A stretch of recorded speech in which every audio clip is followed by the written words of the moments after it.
Hello students, good morning. Last time पे हम लोगों ने ideal and non ideal solutions के बारे में स्टडी किया था। तो आइडियल सॉल्यूशंस और नॉन आइडियल सॉल्यूशंस में जो नॉन आइडियल सॉल्यूशंस हैं उनको मैंने बताया था आपको दो तरह के होते हैं। एक तो positive deviation from Raoult's law और दूसरा था हमारा negative deviation of Raoult's law. तो उसी से रिलेटेड अपना अगला आज का टॉपिक है एजियोट्रॉपिक मिक्सचर। क्लियर? तो एजियोट्रॉपिक मिक्सचर्स क्या होते हैं, ये उन्हीं से रिलेटेड है, नॉन आइडियल सोल्यूशन से ही रिलेटेड है। क्लियर? तो binary mixtures that have same composition in liquid and vapour phase and boil at a constant temperature and can distil unchanged in composition are known as azeotropic mixtures और simply azeotropes. Azeotropes behaves as pure liquid. Clear students? तो इसका बच्चों मतलब ये हुआ कि कुछ हमारे मिक्सचर ऐसे होते हैं जिनमें जो दो कंपोनेंट हैं उन कंपोनेंट का बॉइलिंग पॉइंट भले ही डिफरेंट हो, एक का कम हो एक का ज़्यादा हो, लेकिन वो एक पर्टिकुलर कंपोजिशन में दोनों कंपोनेंट एक साथ बॉयल करते हैं और उनके जो मोल फ्रैक्शन लिक्विड फेज और वेपर फेज में सेम होते हैं, बराबर होते हैं। अगर हम उनकी वेपर को कूल करें तो कूल करने में भी दोनों एक साथ कूल होते हैं, एक साथ लिक्विड में कन्वर्ट होते हैं जैसे कोई प्योर लिक्विड होता हो। हम ये इमेजिन ही नहीं कर पाते कि उसमें दो कंपोनेंट अलग अलग हैं। तो ऐसे मिक्सचर को हम लोग नाम देते हैं एजियोट्रॉपिक मिक्सचर्स या एजियोट्रॉप्स बोलते हैं। अब यहाँ पे एजियोट्रॉप्स दो तरह के बताए गए हैं। टाइप्स ऑफ एजियोट्रॉप्स में two types, that is minimum boiling azeotropes and maximum boiling azeotropes. एक हमारा हो गया मिनिमम बॉइलिंग एजियोट्रॉप्स, दूसरा हो गया हमारा मैक्सिमम बॉइलिंग एजियोट्रॉप। अब हम लोग वन बाय वन इनकी स्टडी करते हैं विद ग्राफ। बच्चों याद रखना, एजियोट्रॉपिक की डेफिनेशन तो सबको पता होनी चाहिए। एजियोट्रॉप्स क्या होते हैं, एजियोट्रॉपिक मिक्सचर क्या होते हैं, लेकिन इसका जो ग्राफ है वो ग्राफ इंजीनियरिंग में है, मेडिकल में नहीं है। तो आप ध्यान रखना, इंजीनियरिंग वालों जरूर इसको तैयार करना, मेडिकल वाले तैयार कर लेना तो भी अच्छी बात है, नहीं तैयार करोगे तो भी अच्छी बात है। आपके सिलेबस में ग्राफ नहीं लेकिन डेफिनेशन आपको पता होनी चाहिए। Clear? Types of azeotropes, two types, minimum boiling azeotropes and maximum boiling azeotropes. Number A हमारा है मिनिमम बॉइलिंग एजियोट्रॉप्स। अब ये मिनिमम बॉइलिंग एजियोट्रॉप्स सबसे पहली बात तो हमें देखते हैं कौन शो करते हैं। The non ideal binary solutions which show very large positive deviation from Raoult's law form minimum boiling azeotrophs at constant composition। एक पर्टिकुलर कांस्टेंट कंपोजिशन पे होता है, ऐसा नहीं कि किसी भी कंपोजिशन में मिला दें तो ये प्रोसेस होगी। एक कांस्टेंट कंपोजिशन होनी चाहिए दोनों कंपोनेंट की। Example solution of ethanol plus water shows large positive deviation from Raoult's law. अब एक्चुअली इथेनॉल और वाटर इसका जो मिक्सचर है, जो सोल्यूशन है, ये बहुत ही ज़्यादा positive deviation Raoult's law show करता है। तो ये किस कैटेगरी में आएगा? मिनिमम बॉइलिंग एजियोट्रॉप्स में आएगा। किस में आएगा? मिनिमम बॉइलिंग एजियोट्रॉप्स का मतलब मिनिमम बॉइलिंग पॉइंट। अच्छा, वेपर प्रेशर और बॉइलिंग पॉइंट में इन्वर्सली रिलेशन होता ही है। तो अगर पॉजिटिव डेविएशन आता है तो पॉजिटिव डेविएशन में क्या होता है, दोनों कंपोनेंट का जब मिक्सचर बनेगा तो उसका वेपर प्रेशर दोनों कंपोनेंट से ज़्यादा हो जाएगा। तो इसका मतलब बॉइलिंग पॉइंट की अगर बात करें तो जस्ट अपोजिट होगा, बॉइलिंग पॉइंट दोनों कंपोनेंट से कम हो जाएगा। बॉइलिंग पॉइंट दोनों कंपोनेंट से क्या हो जाएगा? मिक्सचर का कम हो जाएगा। तो इसलिए नाम दिया गया है मिनिमम बॉइलिंग एजियोट्रॉप्स। तो पॉजिटिव डेविएशन केस के लिए minimum boiling azeotropes, negative deviation case के लिए मैक्सिमम बॉइलिंग एजियोट्रॉप्स। ये आपको याद रखना है। अब इसका हमें ग्राफ देखना है, graphical method of minimum boiling azeotropes. Clear student? We indicate the composition of the vapour phase by upper curve and composition of liquid phase by lower curve. तो ये जो वेपर फेज अपर कर्व और liquid phase lower curve बताया गया है, ये temperature और composition graph के लिए है, ठीक है, ना कि वेपर प्रेशर कंपोजिशन ग्राफ के लिए है। दो तरह के ग्राफ यहाँ पे बच्चों बताए गए हैं। तो ये जो पॉइंट दिया गया है ये टेम्परेचर और कंपोजिशन ग्राफ के लिए दिया गया है। अब देखो टेम्परेचर और कंपोजिशन ग्राफ क्या होता है। क्लियर? तो टेम्परेचर और कंपोजिशन ग्राफ ये आपके सामने बना हुआ है। अभी पहला हमारा है वेपर प्रेशर और कंपोजिशन ग्राफ। वेपर प्रेशर और कंपोजिशन ग्राफ में बच्चों देखो, ये यहाँ पे इस पॉइंट पे इथेनॉल है और इस पॉइंट पे वाटर है। इथेनॉल का अपना वेपर प्रेशर है प्योर फॉर्म में, ए मान लिया वेपर प्रेशर इथेनॉल का है। वाटर का वेपर प्रेशर बी है। हम सबको पता है कि वाटर का वेपर प्रेशर कम होता है, इथेनॉल का ज़्यादा होता है, क्योंकि इथेनॉल ज़्यादा वोलेटाइल है कंपेरिजन टू वाटर। क्लियर। और ये इंडिकेट कर रहा है मोल फ्रैक्शन को। इथेनॉल से जब वाटर की तरफ जाते हैं तो इथेनॉल के मोल फ्रैक्शन कम होते हैं, वाटर से इथेनॉल की तरफ जाते हैं तो वाटर के मोल फ्रैक्शन कम होते हैं। अब जैसा कि कहा गया है कि ये जो मिनिमम बॉइलिंग एजियोट्रॉप है ये कौन से करते हैं, positive deviation of Raoult's law. तो पॉजिटिव डिविएशन क्या होता है, एक पर्टिकुलर कंपोजिशन पर जो मिक्सचर है, मिक्सचर का जो वेपर प्रेशर है, देखो ये जो मिक्सचर का वेपर प्रेशर है ये इस कंपोनेंट से भी और इस कंपोनेंट से भी, दोनों ही कंपोनेंट से क्या हो गया, ये ज़्यादा हो गया। क्लियर। एक पर्टिकुलर कंपोजिशन पर, तो इस पर्टिकुलर कंपोजिशन पर देखो सी पॉइंट पर ए के लिक्विड स्टेट और वेपर स्टेट दोनों के मोल फ्रैक्शन बराबर हो गए। ऐसे ही पॉइंट सी पर जो बी हमारा कंपोनेंट है उसके वेपर फेज और लिक्विड फेज के मोल फ्रैक्शन सी पॉइंट पे बराबर हो गए हैं। देखो क्लियर, सी पॉइंट पे लिक्विड फेज और वेपर फेज ए और बी दोनों के बराबर हो गए हैं। तो इस पॉइंट को हम लोग बोलते हैं एजियोट्रॉप पॉइंट। और इस मोल फ्रैक्शन के रेशियो में अगर दोनों कंपोनेंट को मिलाएंगे तो एक कांस्टेंट बॉइलिंग मिक्सचर शो करेंगे। दोनों एक साथ बॉयल होंगे, दोनों एक साथ कूल होंगे। क्लियर। अब यहाँ पे दूसरा ग्राफ हमारा दिया गया है टेम्परेचर और मोल फ्रैक्शन के टर्म में, टेम्परेचर और मोल फ्रैक्शन के टर्म में। क्लियर। इस पॉइंट पे इथेनॉल है और इस पॉइंट पे क्या है, वाटर है। जब हम इथेनॉल से वाटर की तरफ जाते हैं तो इथेनॉल के मोल फ्रैक्शन कम होते होते यहाँ पे जीरो हो जाते हैं। वाटर से इथेनॉल की तरफ जाएंगे तो वाटर के मोल फ्रैक्शन डिक्रीज होते होते यहाँ पे जीरो हो जाएंगे। ठीक है। अब बच्चों देखो यहाँ पे इथेनॉल है, इथेनॉल का प्योर इथेनॉल का बॉइलिंग पॉइंट होता है 351.5 केल्विन। ए पॉइंट जो है बॉइलिंग पॉइंट ऑफ इथेनॉल है 351.5 केल्विन। ऐसे ही वाटर का बॉइलिंग पॉइंट दिया गया है 375 केल्विन के आसपास। क्लियर, 375 केल्विन के आसपास। लेकिन जब इस जो मोल फ्रैक्शन का रेशियो था यहाँ पे, इसी मोल फ्रैक्शन के रेशियो में जब हम इनको मिलाते हैं, और वो मोल फ्रैक्शन का रेशियो क्या होता है, वाटर के मोल फ्रैक्शन 0.056 होने चाहिए और इथेनॉल के 0.944 होने चाहिए। जब इनका ये मोल फ्रैक्शन होगा तो इस मोल फ्रैक्शन पे इनका जो बॉइलिंग पॉइंट हो जाता है मिक्सचर का वो 351 हो जाता है, जो कि 351 प्योर इथेनॉल और प्योर वाटर दोनों से कम हो गया। इसीलिए इसका नाम दिया गया minimum boiling azeotrope. Boiling point इनके मिक्सचर का कम हो गया। लेकिन इस मोल फ्रैक्शन के रेशियो में, अगर इस मोल फ्रैक्शन का रेशियो अगर हम लेंगे तो इस मोल फ्रैक्शन के रेशियो में 351 केल्विन पे दोनों एक साथ बॉयल होंगे, दोनों एक साथ कूल होंगे। इस पॉइंट पे दोनों के जो लिक्विड स्टेट और वेपर स्टेट दोनों में जो मोल फ्रैक्शन होंगे वो क्या होंगे, बराबर होंगे, सेम होंगे। Clear student. इस मोल फ्रैक्शन के रेशियो में 351 केल्विन पे दोनों के मोल फ्रैक्शन लिक्विड स्टेट और वेपर स्टेट में क्या होंगे, सेम होंगे। देखो इस पॉइंट पे ए के ऊपर वाला वेपर स्टेट है, नीचे वाला लिक्विड स्टेट है, दोनों बराबर हो गया।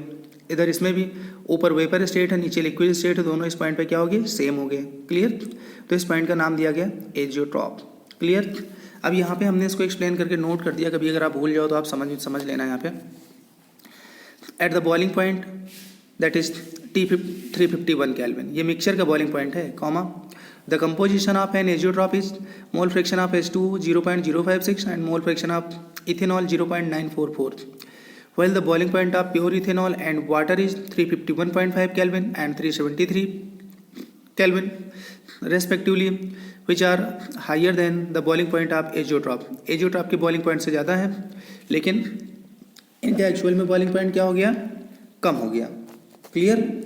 तो बच्चों के लिए ये जो वाटर का यहाँ पे बॉइलिंग पॉइंट दिया गया है, ये वाटर का बॉइलिंग पॉइंट आप 373 लिख लेना, इसका एक्चुअल 373 होता है, 373 केल्विन।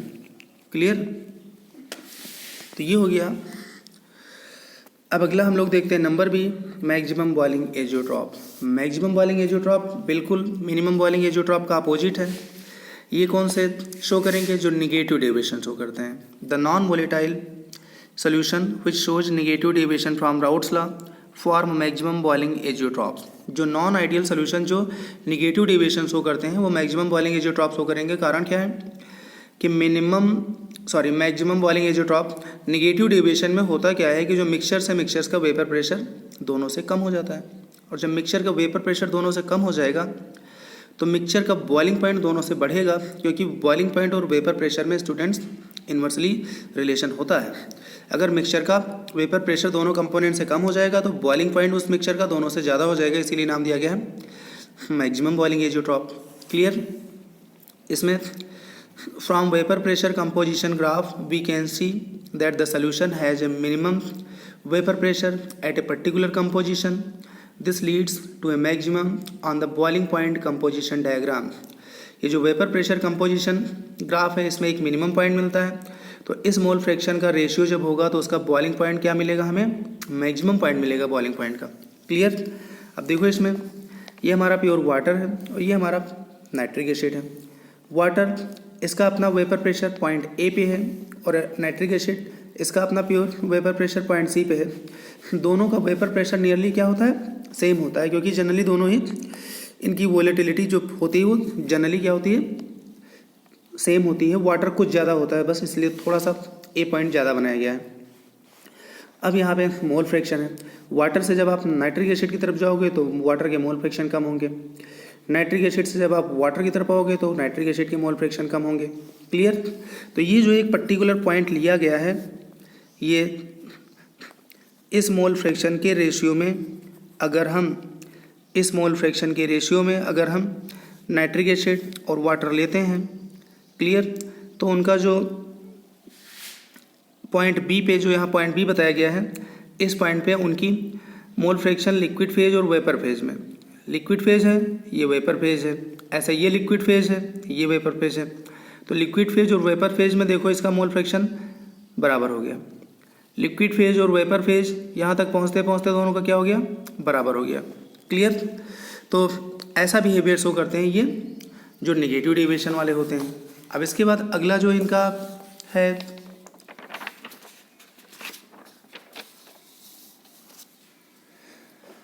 दूसरा जो ग्राफ है टेम्परेचर और मोल फ्रैक्शन के टर्म में या टेम्परेचर और कंपोजिशन के टर्म में। तो बच्चों टेम्परेचर और कंपोजिशन का ग्राफ देखो, वाटर, नाइट्रिक एसिड, वाटर का अपना बॉइलिंग पॉइंट ए पॉइंट पे है, नाइट्रिक एसिड इसका भी बॉइलिंग पॉइंट बी है प्योर का। लेकिन जब दोनों का इस मोल फ्रैक्शन का अगर कंपोजिशन हम लेंगे तो जो पॉइंट सी है, देखो point C is the boiling point of mixture, और बॉइलिंग पॉइंट मिक्सचर कितना हो गया, 393 केल्विन के आसपास हो गया। तो 393 केल्विन जो टेम्परेचर है बॉइलिंग पॉइंट, वो वाटर से भी बॉइलिंग पॉइंट बढ़ गया और नाइट्रिक एसिड से भी बॉइलिंग पॉइंट बढ़ गया। वो कितना हो गया, 393 केल्विन हो गया। और पॉइंट सी पे देखो इसकी वेपर और लिक्विड के मोल फ्रैक्शन बराबर हो गए, इसके भी वेपर और लिक्विड के मोल फ्रैक्शन क्या हो गए, बराबर हो गए। तो इस मोल फ्रैक्शन रेशियो में अगर वाटर और नाइट्रिक एसिड को मिक्स करते हैं तो एक हमारा एजियोट्रॉप बनता है, और उस एजियोट्रॉप का जो बॉइलिंग पॉइंट होता है वो 393 केल्विन होता है। 393 केल्विन पे उनकी वेपर फेज और लिक्विड फेज दोनों की मोल फ्रैक्शन बराबर होते हैं, सेम होते हैं। कूल करेंगे तो सेम रेशियो में कूल होते हैं, और वेपराइज करेंगे तो सेम रेशियो में क्या होंगे, वेपराइज होंगे। क्लियर। अब इसके बारे में यहाँ पे लिखा हुआ है, अगर आपको ना समझ में आए पढ़ भी लेना। At this composition the solution boils at constant temperature. इस कंपोजिशन में सोल्यूशन कांस्टेंट टेम्परेचर पे बॉयल करता है without a change in the composition, बिना कंपोजिशन के चेंज हुए। That is the liquid phase and vapour phase have same composition. For example, solution of nitric acid and water forms a maximum boiling azeotrope. The composition of this azeotrope is 68% HNO3 and 32% water by weight. तो 68% HNO3 होना चाहिए और 32% water होना चाहिए by wait, तब ये जो constant boiling azeotrope show करेंगे और उसका बॉइलिंग पॉइंट जो होगा वो होगा 393 केल्विन। 68% का मतलब होता है अगर 100 ग्राम टोटल हमने मिक्सचर लिया तो उसमें 68 ग्राम नाइट्रिक एसिड लेंगे और 32 ग्राम हम क्या लेंगे, वाटर लेंगे। Clear student. तो मुझे उम्मीद है कि आपको ये जो टॉपिक पार्ट कंप्लीट हो गया, समझ में आ गया होगा। अब यहाँ पे एक टर्म और आता है, प्रिपरेशन ऑफ एब्सोल्यूट एल्कोहल। आखिर हम लोग एब्सोल्यूट एल्कोहल कैसे बनाते हैं। क्लियर। एब्सोल्यूट एल्कोहल होता क्या है, वो यहाँ पे आप आगे देखोगे समझ में आ जाएगा कि एब्सोल्यूट एल्कोहल क्या चीज़ है। क्लियर। जनरली जो प्योर एल्कोहल होता है उसको हम लोग एब्सोल्यूट एल्कोहल बोलते हैं। It is prepared by azeotropic distillation method. Azeotropic distillation method से हम इसको बनाते हैं। सबसे पहले rectified spirit is mixed with suitable amount of benzene and subjected to fractional distillation.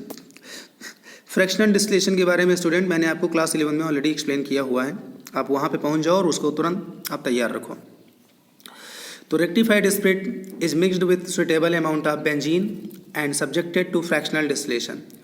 Rectified spirit जो होती है उसको बेंजीन में मिला के उसको फ्रैक्शनल डिस्टिलेशन करते हैं। फ्रैक्शनल डिस्टिलेशन का मतलब अलग अलग टेम्परेचर पे हमें अलग अलग कंपोनेंट सेपरेट हो जाते हैं, इसी को हम लोग बोलते हैं फ्रैक्शनल डिस्टिलेशन। तो स्टार्टिंग में हमने क्या लिया है, वाटर 7.4% लिया है, बेंजीन 74.1% एंड एल्कोहल 18.5% लिया है। ये पूरा का पूरा एक हमारे पास मिक्सचर है। अब इसको हमने टेम्परेचर दिया 331.8 केल्विन। तो इसमें डिस्टिलेशन प्रोसेस हो गई और डिस्टिलेशन प्रोसेस में हमें बेंजीन और एल्कोहल मिला। क्या मिला, बेंजीन प्लस एल्कोहल मिला। बेंजीन 67.7% है और एल्कोहल यहाँ पे 32.2% हो गया। अब इसके बाद जब इसको हमने इस टेम्परेचर पे हमने डिस्टिल किया तो हमें क्या मिला, एब्सोल्यूट इथेनॉल मिला। एब्सोल्यूट इथेनॉल, और एब्सोल्यूट इथेनॉल हमें किस टेम्परेचर पे मिलेगा, 351 केल्विन पे मिलेगा। किस पे मिलेगा, 351 केल्विन पे मिलेगा। तो ये है हमारा एब्सोल्यूट एल्कोहल। तो एक जनरल मेथड, इसको आप सब लोग तैयार कर लेना, थ्योरेटिकल पार्ट है। अब इसके बाद इस चैप्टर का बच्चों very very important part start होने जा रहा है, colligative properties. Colligative properties totally numerical based topic है।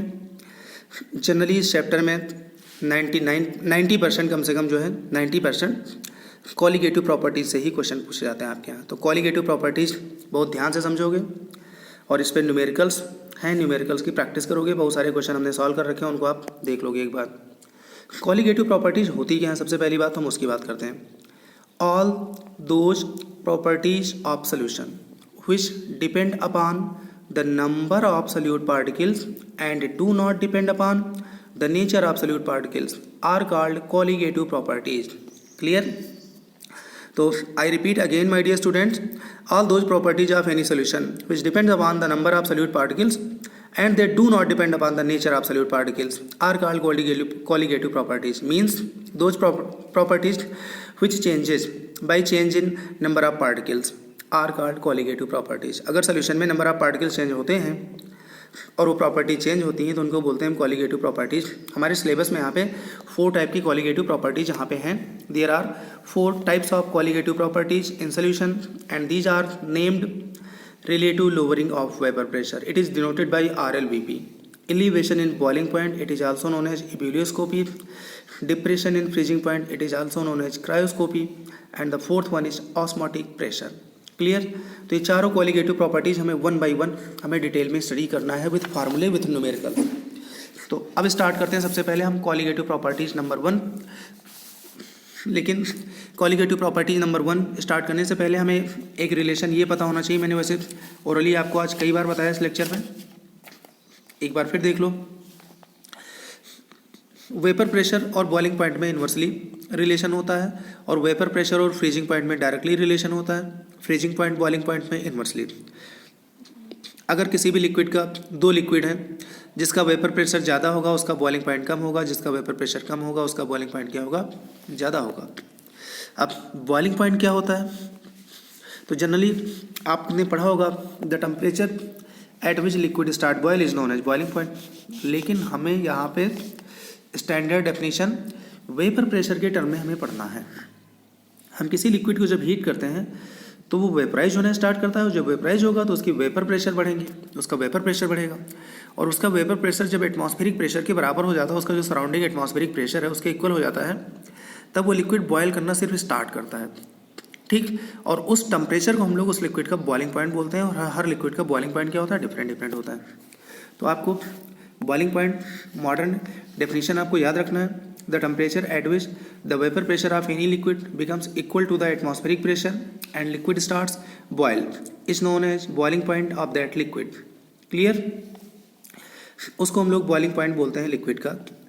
वाटर का बॉइलिंग पॉइंट 100 डिग्री सेंटीग्रेड है, ये आपको पता होना चाहिए। 100 डिग्री सेंटीग्रेड को केल्विन में लिखोगे तो 373 केल्विन हो जाएगा। Clear student. अब यहाँ पे सबसे पहले स्टार्ट करते हैं relative lowering of vapour pressure. इसको एक हम छोटा सा डायग्राम देखते हैं। डायग्राम हमारे पास क्या है, एक हमने प्योर वोलेटाइल लिक्विड ले लिया जिसका वेपर प्रेशर क्या है, P0 है। प्योर वोलेटाइल लिक्विड जिसका वेपर प्रेशर क्या है, P0 है।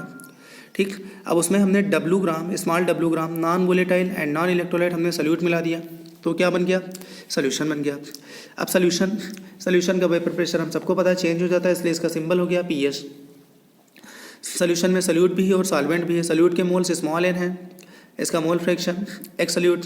सॉल्वेंट के मोल्स कैपिटल N है। वेपर प्रेशर सॉल्वेंट का सोल्यूशन में P हो गया और मोल फ्रैक्शन एक्स सॉल्वेंट। ये सिंबल हमने आपको ऑलरेडी इस चैप्टर में स्टार्टिंग में बताए हैं, वो सिंबल आप याद रखोगे, बार बार मैं नहीं बता पाऊंगा। ठीक है, तो it may be defined as the ratio of lowering of vapour pressure. It may be defined as the ratio of lowering of vapour pressure in bracket when solvent is converted into solution. कहने का मतलब जो कोई solvent solution में convert होता है तो उसका वेपर प्रेशर चेंज हो जाता है। मान लो 10 से 5 हो गया तो चेंज कितने का हुआ, 5 का। ठीक है, 10 से 5 हो गया तो चेंज कितने का हुआ, 5 का हो गया। 20 से 10 हो गया तो चेंज कितने का हुआ, 10 का हुआ। और ये पता होना चाहिए कि वेपर प्रेशर हमेशा सॉल्वेंट जब सोल्यूशन में कन्वर्ट होता है तो वेपर प्रेशर कम होता है, मैंने आपको इसके पहले बताया हुआ है। क्लियर। तो it may be defined as the ratio of lowering of vapour pressure, जितना लोअरिंग हुई है to the original vapour pressure of pure solvent, और जो ओरिजिनल वेपर प्रेशर था प्योर सॉल्वेंट का, उसी के रेशियो को हम लोग बोलते हैं relative lowering of vapour pressure. Clear. Vapour pressure of pure solvent P0 है, vapour pressure of solvent in solution P है, तो हमें पता है P0 ग्रेटर है, P कम है। अगर इसमें हम राउट्स लॉ अप्लाई करें, according to Raoult's law the vapour pressure of volatile component is directly proportional to its mole fraction in solution. Volatile component यहाँ पे लिक्विड है, तो इसका जो वेपर प्रेशर है सोल्यूशन में वो अपने ही मोल फ्रैक्शन के डायरेक्टली प्रोपोर्शनल है। प्रोपोर्शनल का साइन हटाएंगे, कांस्टेंट टर्म यूज करेंगे, कांस्टेंट टर्म P0 होता है, ये आपको इसके पहले बताया गया है। ठीक, अब P equals to P0, X solvent के प्लेस पे हम लोग 1 माइनस एक्स सोल्यूट लिख सकते हैं। फिर P इक्वल्स टू P0 को अंदर मल्टीप्लाई करेंगे तो P0 minus P0 into x solute हो जाएगा। ये P0 एक्स सोल्यूट माइनस में है, इधर लाओगे प्लस में हो जाएगा, ये P प्लस में उधर ले जाएंगे माइनस में हो जाएगा। ठीक, फिर P0 को यहाँ नीचे पहुँचा दोगे तो P0 minus P upon P0 हो जाएगा। P0 minus P upon P0 is equals to X solute. अब यहाँ पे क्लियर, लेकिन हम सबको पता है since solute is non-volatile and non-electrolyte therefore it has no partial vapor pressure। इसका सोल्यूशन में कोई पार्शियल वेपर प्रेशर नहीं है, hence vapour pressure of solvent in solution is equals to vapour pressure of solution. Solvent का solution में जो vapour pressure होगा वही सोल्यूशन का वेपर प्रेशर होगा, तो P के प्लेस पे हम PS लिख सकते हैं। क्लियर। तो P0 minus PS upon P0 is equals to delta P upon P0 is equals to mole fraction of solute. भाई सॉल्वेंट का वेपर प्रेशर, सोल्यूशन का वेपर प्रेशर, इसका जो डिफरेंस है उसको हम लोग बोलते हैं change in vapour pressure, lowering of vapour pressure, delta P upon P0 mole fraction of solute. Clear. P0 minus PS that is delta P, इसको हम लोग बोलते हैं लोअरिंग ऑफ वेपर प्रेशर, और P0 minus PS upon P0 को या delta P upon P0 को इसको हम लोग क्या बोलते हैं, relative lowering of vapour pressure. Clear. अब इसके बाद बच्चों अगर हम राउट्स लॉ यहाँ पे अप्लाई करते हैं, according to Raoult's law the relative lowering of vapour pressure is equals to mole fraction of solute in solution. The relative lowering of vapour pressure is equals to mole fraction of solute in solution. क्यों? क्योंकि relative lowering of vapour pressure किसके equal है, mole fraction of solute के। तो वही यहाँ पे आप लैंग्वेज के फॉर्म में लिख सकते हो। अब हम एक बार फिर से उस रिलेशन को लिखते हैं, P0 minus PS upon P0 is equals to mole fraction of solute, और इसका फार्मूला क्या होता है, small n upon small n plus capital N। ठीक, या फिर स्मॉल n के प्लेस में small w by small m लिख सकते हो, और कैपिटल N के प्लेस पे capital W by capital M लिख सकते हो। ये है फॉर कंसनट्रेट सोल्यूशन के लिए। क्लियर। फिर P0 minus PS upon P0, अगर डाइल्यूट सोल्यूशन है तो डाइल्यूट में स्मॉल n बहुत कम होते हैं, कैपिटल N बहुत ज़्यादा होते हैं, दोनों का sum is equals to nearly क्या होता है, कैपिटल N। तो उस केस में हमारा फार्मूला हो जाएगा स्मॉल n अपान कैपिटल N, और इसकी वैल्यू पुट कर दोगे small w by small m into capital M by capital W। ठीक। फिर P0 माइनस PS अपान PS, एक कंसनट्रेट सोल्यूशन के लिए ये भी फार्मूला होता है, चाहे आप ऊपर वाला फार्मूला यूज कर दो फॉर कंसनट्रेट सोल्यूशन, चाहे आप नीचे वाला यूज कर दो, दोनों एक ही हैं। कैसे? ये P not minus P S upon P S is equals to small N upon capital N, ये small W by small M into capital M by capital W होता है। कैसे आया? देखो यहाँ पे हमने डेरिवेशन किया हुआ है और इसी ये जो फार्मूला हमने लिखा हुआ है पहला, इसी फार्मूले को हमने डेराइव किया हुआ है। तो हमने फिर से लिख लिया P not minus P S upon P not is equals to small N upon small n plus capital N. इसको हमने पूरे फार्मूले को दोनों साइडों को रिवर्स कर दिया। रिवर्स करने से ये आ गया, इसको हमने आगे सॉल्व कर लिया, ये वैल्यू आ गई। इसको उसके बाद हमने सॉल्व कर लिया यहाँ पे, तो आ गया P nought upon P not minus P S minus 1 equals to capital N upon small N. फिर P not minus P S को हमने 1 से मल्टीप्लाई कर दिया, अपान में फिर वही चीज़ आ गई। इसको सॉल्व करते चले गए, सॉल्व करने के बाद हमारे पास आंसर रिलेशन आ गया, P not minus P S upon P S equals to small N upon capital N proved हो गया। तो आप कंसंट्रेट के प्लेस पे P not minus P S upon P S equals to small N upon capital N लिख सकते हो, या P not minus P S upon P not is equals to small N upon small n plus capital N, दोनों एक ही चीज़ है। Clear? अब इसके बाद calculation of relative lowering of vapour pressure by Oswald and walker method. Oswald और Walker method से हम लोग कैसे relative lowering of vapour pressure find करेंगे? उसके लिए एक छोटा सा एक्सपेरिमेंट किया गया है। 2 ग्लास के बल्ब लिए गए हैं, क्लियर, और उन ग्लास के बल्बों को एक ग्लास ट्यूब से कनेक्ट किया गया है। ये सारी ग्लास के ट्यूब है, और फर्दर अगला जो लास्ट सेकेंड ग्लास बल्ब है उसको एक glass U shape glass tube से कनेक्ट किया गया, और यू शेप ग्लास ट्यूब में एनहाइड्रस कैल्शियम क्लोराइड के क्रिस्टल्स भर दिए गए हैं। क्लियर? यहाँ पे प्योर सॉल्वेंट कोई लिया गया जिसका वेपर प्रेशर पी नॉट हम कंसीडर करते हैं, और उसी सॉल्वेंट में कोई हमने सल्यूट मिला दिया है जिसका सोल्यूशन बन गया है, जिसका वेपर प्रेशर क्या है? पी एस है। अब हम यहाँ से ड्राई एयर पास करते हैं जिसका वेपर प्रेशर 0 होता है। ड्राई एयर यहाँ पे जाती है, जाने के बाद फिर से बाहर आ जाती है। अब ये क्योंकि ये मॉइस्ट हो जाती है तो मॉइस्ट एयर हो जाती है, इसका वेपर प्रेशर कुछ हो जाता है, इसका वेपर प्रेशर वही होगा जो सोल्यूशन का होगा, दैट इज पी एस। अब इसके बाद वो जो एयर है जिसका वेपर प्रेशर पी एस है, सॉल्वेंट में पास कराते हैं, सॉल्वेंट से फिर ये बाहर जाती है। अब इसका वेपर प्रेशर वही हो जाता है जो प्योर सॉल्वेंट का है, that is P not. Clear? इसके बाद इसको फर्दर एनहाइड्रस कैल्शियम क्लोराइड से पास करा देते हैं जो ये मॉइस्चर एब्जॉर्ब कर लेता है और फिर से उस एयर को ड्राई बना देता है, वेपर प्रेशर 0 हो जाता है। क्लियर?